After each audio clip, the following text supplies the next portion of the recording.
Assalamualaikum warahmatullahi wabarakatuh. Anak-anak, kalian bertemu lagi dengan pelajaran Bahasa Indonesia kelas 9. Semester kemarin, kalian telah berkenalan dan pertemuan kedua melaksanakan matrikulasi. Minggu ini, kalian akan mulai menerima materi sebanyak 4 bab untuk semester 1 dan 2 bab untuk semester 2. Bab 1 akan dibahas tentang bagaimana melaporkan hasil percobaan. Bab 2 menyampaikan pidato persuasif. Bab 3 menyusun cerita pendek. Bab 4 memberi tanggapan dengan santun. Bab 5 menyajikan teks diskusi. Dan bab 6 menyusun cerita inspiratif. Nah, mari kalian ikuti penjelasan tentang bab 1, yaitu melaporkan hasil percobaan. Yang pertama, mengidentifikasi informasi laporan percobaan. Laporan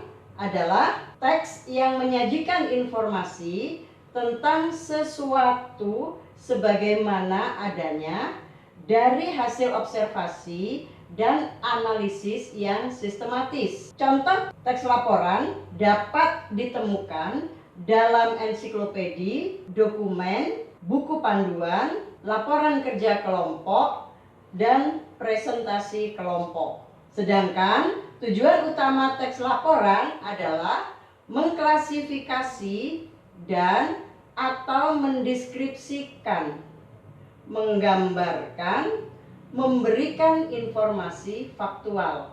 Yang kedua, menyimpulkan informasi laporan percobaan.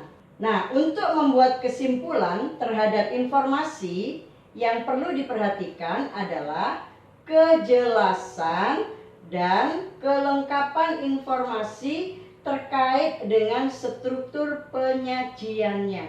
Sedangkan perlu diperhatikan juga kejelasan informasi dikaitkan dengan unsur kebahasaan.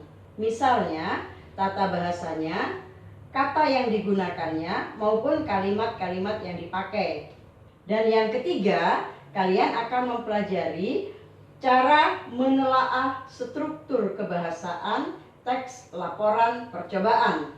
Kejelasan dan kelengkapan informasi ditentukan oleh struktur penyajiannya, baik secara lisan maupun tertulis, dan bagaimana penggunaan bahasanya. Adapun struktur teks laporan terdiri atas bagian umum dan bagian uraian. Bagian umum berupa klasifikasi dan pernyataan. Misalnya, klasifikasi aspek dari sesuatu seperti hewan, alam, tumbuhan yang dibahas secara umum. Sedangkan uraian yaitu menggambarkan sesuatu yang dibahas secara rinci bagian demi bagian. Adapun ciri kebahasaan yang digunakan dalam teks laporan pada umumnya adalah memperkenalkan aspek umum atau kelompok, atau yang dikenal dengan istilah generik. Menggunakan kata tugas hubungan logis. Kata tugas digunakan untuk menjaga tulisan koheren. Misalnya, penggunaan kata ganti orang terbatas. Menggunakan kalimat aktif, menggunakan kata kerja aktif untuk menggambarkan proses dan aksi, serta tidak ada urutan waktu tetapi urutan kegiatan. Biasanya disertai foto, diagram, peta, dan sebagainya.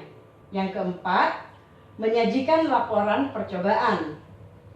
Format laporan percobaan dibuat sebagai berikut.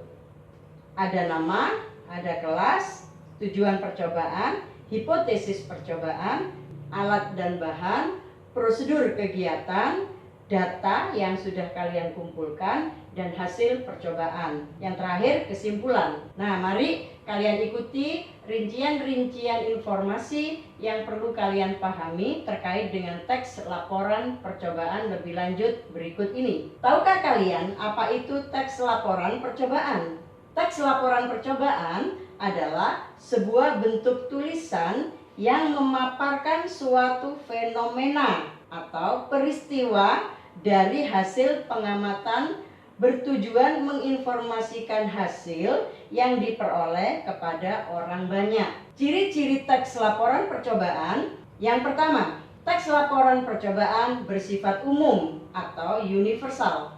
Yang kedua, teks laporan percobaan lebih menekankan pada pengelompokan terhadap suatu hal yang dibahas. 3. Teks laporan percobaan memiliki hubungan antara yang dijelaskan dengan kualifikasi yang dijelaskan. Nah, selanjutnya struktur teks laporan. Pernyataan umum. Pernyataan umum berisi klasifikasi aspek dari sesuatu seperti hewan, alam, tumbuhan, dan lain-lain yang dibahas secara umum. Artinya, bahan-bahan yang umum dibahas dalam pernyataan umum ini. Dan bagian berikutnya, uraian. Di dalam uraian ini digambarkan sesuatu yang dibahas secara lebih rinci, bagian demi bagian. Kebiasaan atau kebutuhan hidup makhluk hidup, penggunaan bahan dan alat, perilaku alamiah, dan hal-hal khusus lainnya yang perlu dijelaskan. Nah, berikutnya, unsur-unsur kebahasaan yang biasa dipakai dalam laporan percobaan. Aspek umum atau generik, aspek yang memiliki makna dan cakupan pemakaian yang luas. Contoh, kendaraan, mamalia, ikan air tawar. Kata tugas, kata yang hanya memiliki makna gramatikal atau makna yang berubah sesuai konteks, sehingga makna kata tugas akan menjadi jelas jika dikaitkan dengan sebuah kalimat. Contoh, kata depan, kata hubung, kata sandang, dan partikel. Kalimat aktif. Kalimat aktif adalah kalimat yang subjeknya melakukan perbuatan kepada objek.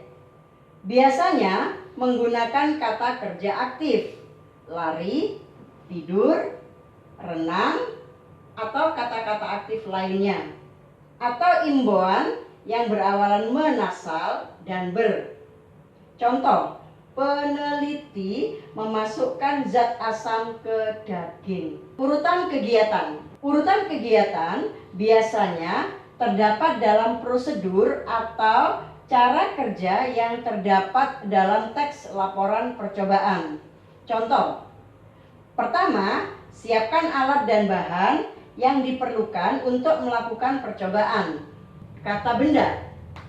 Kata benda adalah kata yang mengacu pada benda, manusia, binatang, konsep, atau pengertian. Contoh, bahan baku, ketakutan, petinju, pengadilan, pikiran. Kata teknis. Kata teknis merupakan kata yang memiliki arti khusus terkait bidang atau keahlian tertentu. Contoh, bidang pendidikan ada kata teknis yang disebut kurikulum. Silabus, di istilah kedokteran ada infus, ada pasien. Demikianlah materi bahasa Indonesia pada hari ini. Selanjutnya, kalian akan mendapatkan pembahasan pada jadwal berikutnya dan minggu-minggu berikutnya.